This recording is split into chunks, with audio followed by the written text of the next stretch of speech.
또 내가 들으니 하늘에서 음성이 나서 이르되 기록하라. 지금 이후로 주 안에서 죽는 자들은 복이 있도다 하시매 성령이 이르시되 그러하다.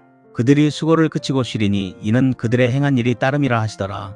또 내가 보니 흰 구름이 있고 구름 위에 인자와 같은 이가 앉으셨는데 그 머리에는 금 면류관이 있고 그 손에는 예리한 낫을 가졌더라. 또 다른 천사가 성전으로부터 나와 구름 위에 앉은 이를 향하여 큰 음성으로 외쳐 이르되 당신의 낫을 휘둘러 거두소서. 땅의 곡식이 다 익어 거둘 때가 이르렀음이니이다 하니 구름 위에 앉으신 이가 낫을 땅에 휘두르매 땅의 곡식이 거두어지니라. 요한계시록 14장 13절로 16절 말씀. 이 설교는 성경적 신학을 기초하여 복음의 핵심과 마지막 때를 살아가는 성도의 자세를 깊이 있게 다루었음을 알려드립니다. 사랑하는 성도 여러분, 이 시간 우리는 인류 역사의 마지막 페이지라고 할 수 있는 요한계시록의 한 대목 앞에 서 있습니다. 요한계시록은 결코 우리를 공포로 몰아넣기 위해 기록된 책이 아닙니다. 오히려 요한계시록은 거대한 영적 전쟁의 한복판에서 고난당하는 성도들에게 최후의 승리를 약속하며 역사의 주관자가 누구이신지를 분명히 보여주는 희망의 메시지입니다. 이 시간 본문인 요한계시록 14장은 그 흐름 속에서 매우 중요한 전환점을 보여줍니다. 바로 앞 장인 13장에서는 짐승의 통치와 박해가 극에 달하는 암울한 현실이 기록되었습니다. 그러나 14장에 들어서면서 시선은 땅에서 하늘로 옮겨집니다. 시온산에 선 14만 4천 명의 승리한 성도들을 보여주신 후 이 시간 본문은 인류 역사의 최종적인 결산인 심판의 추수를 선포하고 있습니다. 이 말씀을 통해 우리는 지금 이후로 주 안에서 죽는 자들의 복이 무엇인지, 그리고 곧 낫을 휘두르실 인자인 지저스 크라이스트 앞에서 우리는 어떤 열매로 발견되어야 하는지를 함께 묵상하며 은혜받고자 합니다. 첫 번째로 본문 13절은 죽음조차 복이 되는 은혜를 말씀하고 있습니다. 본문 13절은 이렇게 말씀하고 있습니다. 또 내가 들으니 하늘에서 음성이 나서 이르되 기록하라. 지금 이후로 주 안에서 죽는 자들은 복이 있도다 하시매 성령이 이르시되 그러하다. 그들이 수고를 그치고 쉬리니 그들의 행한 일이 따름이라 하시니라. 첫째, 주 안에서 죽는 자의 정체성을 알아봅시다. 사도 요한은 하늘에서 들려오는 장엄한 음성을 듣습니다. 그 음성의 핵심은 놀랍게도 죽음이 복되다는 선언입니다. 세상은 죽음을 모든 것의 끝, 패배, 그리고 가장 큰 비극으로 여깁니다. 그러나 복음은 죽음의 정의를 바꿉니다. 단 여기에는 결정적인 전제가 붙습니다. 바로 엔 큐리오스, 주 안에서 죽어야 한다는 것입니다. 주 안에서 죽는다는 것은 단순히 생물학적인 수명의 마감을 의미하지 않습니다. 이는 그리스도와의 연합, 유니언 위드 크라이스트를 의미합니다. 예수 그리스도의 십자가 대속을 믿고 예수 그리스도의 통치 아래서 삶의 모든 순간을 들인 자들에게 죽음은 단절이 아니라 완성으로 가는 문이 됩니다. 둘째, 수고를 그치고 얻는 참된 안식이란 무엇입니까? 성령께서는 이 선언에 대해서 그러하다라고 화답하시며 그 이유를 설명하십니다. 그들이 수고를 그치고 쉬리니, 여기서 말하는 수고의 헬라어 코포스는 탈진할 정도의 고된 노동과 환난 속에서의 인내를 뜻합니다. 종말의 시대를 살아가는 성도들은 믿음을 지키기 위해 세상과 타협하지 않으며 영적 전쟁을 치릅니다.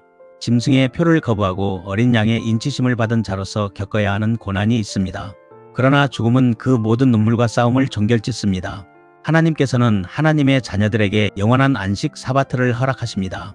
이 안식은 아무것도 하지 않는 무의도식의 상태가 아니라 죄와 고통으로부터 완전히 해방되어 창조주와의 온전한 사귐 속으로 들어가는 역동적인 평강입니다. 셋째, 행한 일이 따르는 삶은 무엇입니까? 이는 그들의 행한 일이 따름이라. 성도가 이 땅에서 흘린 눈물과 헌신, 보이지 않는 곳에서 드린 기도는 결코 사라지지 않습니다. 그것들은 성도와 함께 하나님의 보좌 앞으로 나아갑니다. 우리가 구원받는 것은 오직 은혜이지만 상급을 받는 것은 행한 대로입니다. 여러분의 믿음의 행보는 하늘나라의 영원한 흔적으로 남게 될 것입니다. 두 번째로 본문 14절은 위의 인자와 금 면류관을 말씀합니다. 본문 14절은 이렇게 말씀하고 있습니다. 또 내가 보니 흰 구름이 있고 구름 위에 인자와 같은 이가 앉으셨는데 그 머리에는 금 면류관이 있고 그 손에는 예리한 낫을 가졌더라. 첫째, 예수 그리스도는 심판주로 오십니다. 요한은 이제 환상 중에 구름 위에 앉으신 인자와 같은 이를 봅니다. 이는 다니엘 7장 13절의 예언이 성취된 모습입니다. 초림의 예수는 베들레헴 말구 위에 삐천한 모습으로 오셨지만 재림의 예수는 영광의 구름을 타고 온 우주의 왕으로 등극하십니다. 예수님의 머리에 있는 금 면류관은 승리자의 관 스테파노스입니다. 예수님께서는 이미 십자가에서 사망 권세를 깨뜨리고 승리하셨으며 이제 그 승리를 확증하고 온 세상을 다스리기 위해 오십니다. 예수님의 손에 들린 예리한 낫은 이제 지체할 수 없는 심판의 때가 도래했음을 상징합니다. 둘째, 흰 구름은 거룩과 임재를 상징합니다. 성경에서 구름은 하나님의 임재와 영광을 상징합니다. 주님께서 흰 구름 위에 앉아 계신다는 것은 주님의 심판이 지극히 거룩하고 공의롭다는 것을 의미합니다. 그 누구도 예수님의 판단 앞에서 변명하거나 이의를 제기할 수 없습니다. 예수님께서는 모든 가려진 것을 드러내시고 참과 거짓을 구별하시는 최종적인 권위자이십니다. 세 번째로 본문 15절과 16절은 익어버린 곡식과 거두시는 손길을 말씀하고 있습니다. 본문 15절은 이렇게 말씀하고 있습니다. 또 다른 천사가 성전으로부터 나와 구름 위에 앉은 이를 향하여 큰 음성으로 외쳐 이르되 당신의 낫을 휘둘러 거두소서. 땅의 곡식이 다 익어 거둘 때가 이르렀음이니이다 하니. 첫째, 하나님의 시간 더 풀리스 오브 타임이 이르렀습니다. 천사가 성전으로부터 나와 외칩니다. 땅의 곡식이 다 익어 거둘 때가 이르렀음이니이다. 여기서 익었다는 표현의 헬라어 크세라이노는 바짝 말랐다 혹은 완전히 무르익었다는 뜻입니다. 종말은 우연히 오는 것이 아닙니다. 하나님께서 역사의 시간이 차오르기를 기다리십니다. 곡식이 완전히 익어야 추수를 하듯 인류의 죄악이 그 잔을 채우고 동시에 구원받을 자들의 믿음의 분량이 채워질 때 비로소 마지막 낫이 휘둘러집니다. 이는 하나님의 오래 참으심 롱 서퍼링과 공의로운 결단이 만나는 지점입니다. 둘째, 알곡을 모으시는 은혜의 추수입니다. 16절에서 구름 위에 앉으신 이가 낫을 휘두름에 땅의 곡식이 거두어집니다. 본문 17절 이하에는 포도송이를 거두어 진노의 포도주 틀에 던지는 심판이 나오지만 이 시간 익은 14절로 16절은 주로 알곡 추수에 초점을 낮추고 있습니다. 이 추수는 성도들에게는 구원의 완성입니다. 가라지와 함께 섞여 고통받던 알곡들이 비로소 주인의 창고로 들여보내지는 순간입니다.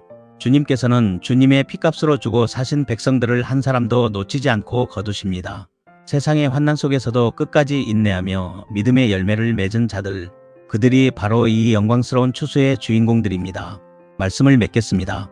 사랑하는 성도 여러분, 그렇다면 우리는 어떠한 열매가 되어야 하겠습니까? 요한계시록 14장의 이 장엄한 광경은 오늘을 사는 우리에게 엄중한 질문을 던집니다. 첫째, 여러분은 주 안에서 살고 있습니까? 죽음 이후의 복은 살아서 주 안에 거하는 자들의 것입니다.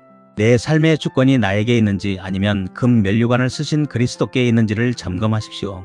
주님과의 연합만이 마지막 날 우리가 안식을 누릴 수 있는 유일한 근거입니다. 둘째, 여러분의 삶에는 따르는 행실이 있습니까? 우리의 수고는 헛되지 않습니다. 세상은 우리의 헌신을 비웃을지 모르나 주님께서는 우리의 눈물과 사랑의 수고를 모두 기억하십니다. 마지막 추수 때 주님 앞에 내놓을 믿음의 열매, 사랑의 열매가 여러분의 삶에 가득하기를 소망합니다. 셋째, 종말론적 긴장감을 회복하십시오.